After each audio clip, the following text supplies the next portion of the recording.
Lesson 2 भारतीय संविधान में अधिकार, और इस पार्ट से संबंधित यहाँ पर हम कुछ एमसीक्यूज और वन वर्ड क्वेश्चन डिस्कस करने वाले हैं, जो कि आपकी एग्जाम पर्पज से काफ़ी यूजफुल रहने वाले हैं। काफ़ी अच्छे क्वेश्चंस हैं और ये एक डेटा बेस्ड क्वेश्चन होता है और तथ्यात्मक क्वेश्चन होते हैं, जिसके बेसिस पर आपके लॉन्ग क्वेश्चन भी जो है रेडी होते हैं। तो इन क्वेश्चंस पे आपको ध्यान देना बहुत ज़्यादा जरूरी है, आपके बहुत हेल्पफुल होने वाले हैं आपके लिए ये। शुरू करते हैं प्रश्न नंबर 1 के साथ। बहुविकल्पीय प्रश्नों के उत्तर देने हैं। प्रश्न नंबर 1 कहता है कि मानव अधिकार दिवस कब मनाया जाता है। तो पाठ का नाम है भारतीय संविधान में अधिकार। हमारे भारतीय संविधान में जो अधिकारों की चर्चा की गई है, इस अधिकारों से संबंधित जो है ये चैप्टर है। तो अब यहाँ पर पूछा जा रहा है प्रश्न नंबर 1 कि मानव अधिकार दिवस जो है वो कब मनाया जाता है। मानव अधिकार दिवस, नाम से ही पता है मानव से संबंधित जो अधिकार है उससे संबंधित जो ये दिवस है वो कब मनाया जाता है। 9 दिसंबर, 10 दिसंबर, 25 जनवरी या फिर 5 जून। तो ये बनाया जाता है 10 दिसंबर को। क्या? मानव अधिकार दिवस। प्रश्न नंबर 2 संपत्ति के अधिकार। अब यहाँ पर किस अधिकार की चर्चा हो रही है? संपत्ति के अधिकार को किस संविधान संशोधन द्वारा हटाया गया है। ये जो अधिकार है इसको संविधान के संशोधन, कौन से संशोधन के द्वारा हटाया गया है? 44वें, 52वें, 74वें या फिर 62वें। तो ये हमारे 44वें संशोधन के दौरान हटाया गया है संपत्ति के अधिकार को हमारे संविधान से। प्रश्न नंबर 3 लेते हैं। 1976 में मौलिक कर्तव्य किस संविधान संशोधन द्वारा जोड़े गए हैं? 1976 की बात है, उसमें मौलिक कर्तव्य जो है उस किस संविधान संशोधन द्वारा जोड़े गए हैं। संविधान में एक संशोधन हुआ जिसके अंतर्गत मौलिक कर्तव्यों को जोड़ा गया है। मौलिक अधिकार तो हमारे पास है, लेकिन मौलिक कर्तव्यों को जोड़ा गया है सन 1976 में संविधान संशोधन के दौरान। तो वो कौन सा संशोधन था? 42वां, 43वां, 44वां या फिर 46वां। तो वो कौन सा संशोधन था? संशोधन 42वां था। प्रश्न नंबर 4 मौलिक अधिकारों के संशोधन में सक्षम है। मौलिक अधिकारों से संबंधित जो संशोधन है उसमें सक्षम है कौन? संसद, सर्वोच्च न्यायालय, चुनाव आयोग या फिर राज्यसभा। तो इसमें सक्षम है संसद। प्रश्न नंबर 5 मौलिक अधिकारों में कोई कटौती नहीं की जा सकती। जो हमारे मौलिक अधिकार हैं उसमें कोई भी किसी भी तरीके की कटौती नहीं की जा सकती है। सुप्रीम कोर्ट के किस निर्णय में ये बात कही गई है? यानी सुप्रीम कोर्ट ने किस निर्णय में ये बात कही है कि मौलिक अधिकारों से कोई भी कटौती नहीं की जा सकती है? गोलकनाथ केस 1967, मंडल केस 1992, केशवानंद भारती केस 1973 या फिर शाहबानो केस 1985 में। तो ये ऑप्शन नंबर जो सा है, केशवानंद भारती केस 1973 में, इसके तहत जो है सुप्रीम कोर्ट ने ये डिसीजन दिया था कि मौलिक अधिकारों से कोई भी कटौती नहीं की जा सकती है। तो याद रखें कि वो कौन सा किस केस के दौरान जो है सुप्रीम कोर्ट ने ये निर्णय दिया है कि अधिकारों में कोई भी कटौती नहीं की जा सकती। तो वो है केशवानंद भारती केस 1973। प्रश्न नंबर 2 लेते हैं। सत्य असत्य यानी ट्रू एंड फॉल्स क्वेश्चन है यहाँ पर। पहला है कि भारतीय संविधान में संपत्ति का अधिकार जो है वो मौलिक अधिकार है।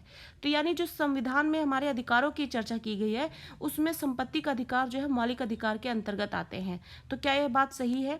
बिल्कुल सही नहीं है। और अभी हमने पिछले क्वेश्चन में इसके संशोधन से संबंधित भी पढ़ा है कि ये संशोधन के दौरान हटा दिया गया है। क्या? संपत्ति का अधिकार। प्रश्न नंबर 2 देश की रक्षा करना मौलिक कार्य है। तो एक देश की रक्षा करना जो है मौलिक कार्य के अंतर्गत आता है। सत्य है या फिर असत्य? तो बिल्कुल ये सत्य है, देश की रक्षा करना मूल काम है। अगला है स्वतंत्रता का अधिकार मौलिक अधिकार नहीं है। जो स्वतंत्रता है यानी फ्रीडम जो है उसका अधिकार जो है मौलिक अधिकार नहीं है। तो क्या ये सत्य है या असत्य है? बिल्कुल ये गलत चीज है, असत्य है। बिल्कुल ये एक मौलिक अधिकार है। तो ये नहीं शब्द जो है इसकी वजह से ये असत्य हो गया। अगला है प्रोलास्की ने माना कि अधिकारों के बिना कोई स्वतंत्रता नहीं होती। प्रोलास्की मानते हैं कि जब तक अधिकार नहीं होंगे तब तक कोई स्वतंत्रता ही नहीं हो सकती। तो क्या ये बात सही है या फिर गलत है?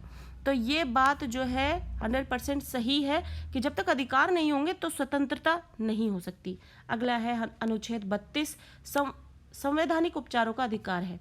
अनुच्छेद 32 जो है वो संवैधानिक उपचारों का अधिकार है। तो सत्य है या असत्य है? तो बिल्कुल ये सत्य है। प्रश्न नंबर 3 रिक्त स्थान भरने हैं हमें।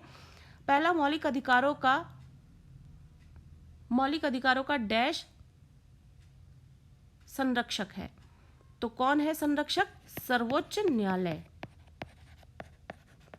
तो जैसे आप समझ लीजिए, इस तरीके से इसे समझो, जैसे जिस तरीके से छोटे बच्चे होते हैं उनको उनकी केयर करते हैं उनके पेरेंट्स, वैसे ही हमारे मौलिक अधिकारों की रक्षा करने वाले कौन है?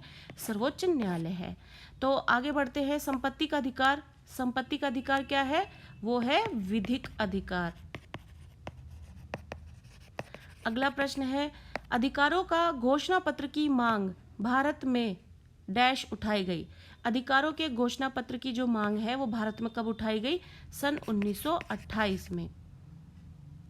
अगला है, भारत में मौलिक अधिकार डैश संविधान से लिया गया। तो मौलिक अधिकार कहाँ से लिया गया है? संविधान में। हमारे संविधान में जिन मौलिक अधिकारों की चर्चा की गई है उसको कहाँ से लिया गया है? तो वो लिया गया है अमेरिकी संविधान से। अगला है हमारे पास कि धार्मिक व शिक्षा का जो अधिकार है, अनुच्छेद कौन से अनुच्छेद में शामिल है? धर्म से और शिक्षा के अधिकार से संबंधित जो अनुच्छेद है वो कौन सा अनुच्छेद है? वो है 29 से 30। तो ये याद रखें। प्रश्न नंबर 4 है, एक वाक्य में उत्तर देना है। मौलिक अधिकार संविधान द्वारा वैध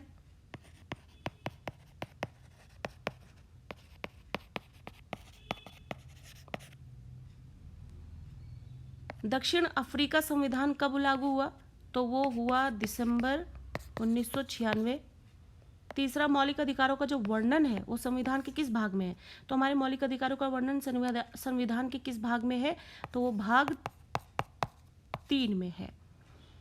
जीवन और दैहिक स्वतंत्रता का जो अधिकार है, जीवन का और दैहिक स्वतंत्रता का जो अधिकार है वो कौन सा अनुच्छेद में है? तो ये कौन से अनुच्छेद में है ये हमें बताना है। अनुच्छेद 21। भारत में कौन कौन से धर्म है? तो आप जानते ही है कि भारत में जो है कई धर्म है, कई धर्म एग्जिस्ट करते हैं। तो इसमें है हिंदू, इस्लाम, ईसाई, बौद्ध, जैन, पारसी। तो ये सारे धर्म जो है यहाँ पर हैं। प्रश्न नंबर 5 जो है हमें इसमें जोड़ी मिलान करना है। कॉलम ए दिया है, कॉलम बी दिया है। तो पहला है, आप चाहे कितने भी ऊंचे क्यों ना हो लेकिन कानून जो है वो आपके ऊपर है। यानी पहले जो है वो कौन आएगा? वो होगा कानून। तो ये किससे यहाँ पर उचित इसका मिलान हो सकता है? तो वो हो सकता है सर एडवर्ड कोक। दूसरा है, संविधान की जो प्रारूप समिति का अध्यक्ष है, संविधान की प्रारूप समिति का जो अध्यक्ष है वो कौन है? डॉक्टर भीमराव अंबेडकर। अस्पृश्यता क्रेता को समाप्त किया गया। अस्पृश्यता जो छूने से संबंधित जो भेदभाव है और इससे संबंधित जो यहाँ पर समस्या है उससे संबंधित जो है इसको समाप्त किया गया है वो किससे जुड़ा हुआ है? तो वो किससे जुड़ा हुआ है? अनुच्छेद 17 से। आप देखेंगे कि इसमें आपको इसकी चर्चा मिलेगी। अगला है, जाति धर्म लिंग के आधार पर भेदभाव की मनाही। जाति के आधार पर, धर्म के आधार पर और लिंग के आधार पर जो भेदभाव होता है उसकी मनाही है, यानी उसको निषेध माना गया है। तो ये किससे जुड़ा हुआ है? ये जुड़ा हुआ है अनुच्छेद 15 से। तो ये शिक्षा का मौलिक अधिकार कहाँ हमें मिलता है, किससे जुड़ा है यहाँ पर? तो शिक्षा का मौलिक अधिकार है RTE 2002। तो इस तरीके से आप देखेंगे यहाँ पे हमने बहुत सारे MCQs और वन वर्ड क्वेश्चन जो है डिस्कस किए हैं और जो कि बहुत फैक्चुअल बेस्ड क्वेश्चंस हैं। फैक्चुअल बेस्ड क्वेश्चन जो होते हैं आपके काफ़ी फ़ायदेमंद होते हैं आपके लिए, जो आपके लॉन्ग क्वेश्चन आंसर्स के लिए भी, क्योंकि अगर आपने कॉन्सेप्ट समझ लिए हैं तो आपके आंसर्स जो है आप लिख सकते हैं अपने आप से। आपका जब फैक्चुअल बेस्ड डेटा जो है वो क्लियर है, आपको मालूम है, ये सारी चीज़ें मालूम है, तो आप बहुत अच्छे से आप जो है चैप्टर्स को आप उसके साथ जस्टिस कर रहे हैं। एक तरीके से आप अपने एग्जाम पर्पस से काफ़ी अच्छी तैयारी में लगे हुए हैं।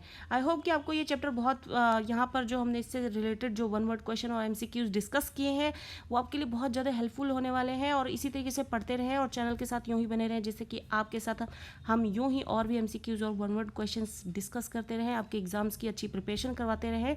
और वीडियो अच्छी लग रही है, आपको हेल्प कर रही है, तो जरूर इसे लाइक करना, ज़्यादा से ज़्यादा शेयर करते रहना और चैनल के साथ